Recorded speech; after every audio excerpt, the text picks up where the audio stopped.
গাড়ি নিয়ে মেকানিকের কাছে গেলে সবসময় মুখটা এরকম বাঁকাচাকা হয়ে থাকে। আসসালামু আলাইকুম। গাড়ির একটা সমস্যা নিয়ে আজকে অনেক দিন ধরে ভুগতেছি, বাট এটা এখনো সমাধান হয় না। ইনশাল্লাহ খুব শীঘ্রই হয়ে যাবে। ওয়ার্কশপ থেকে আসতেই চলে আসলাম আমার প্রতিদিনের রুটিনে।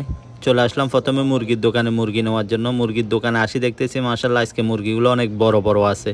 তো আমি ওকে জিজ্ঞেস করলাম যে কী ব্যাপার, মুরগি আজকে এত বড় কেন? বলতেছে মুরগি এখন খুব কম চলতেছে, বেশি চললে তো কাস্টমার বেশি থাকে, কাস্টমারে বেছে বেছে বড়গুলো নিয়ে যায়। মুরগির দোকান শেষ করে চলে আসলাম সুপার মার্কেটে, যেখানে আমি সবসময় আসি।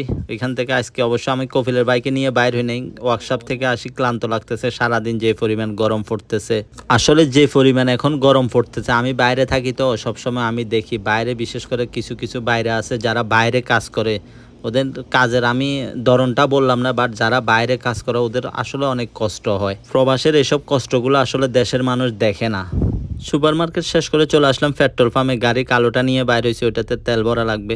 তেল ভরে চলে গেলাম বাসার দিকে। ওইখানে পানির গাড়ি আসি দাঁড়ায় আছে অনেক আগের থেকে। তাড়াহুড়া করে ওরা পানিগুলো নামাই ফেললো। এই যে কিছুক্ষণ আগে বললাম আমি কষ্ট কেউ দেখে না, এই এই পানি নামানোটাই এটা আরেকটা বড় কষ্ট। বিশেষ করে যখন 2-3 তলায় তোলা হয়, যেসব বিল্ডিংগুলোতে লিফট থাকে না, ওগুলোতে প্রচুর পরিমাণে কষ্ট হয় এসব পানি তোলা।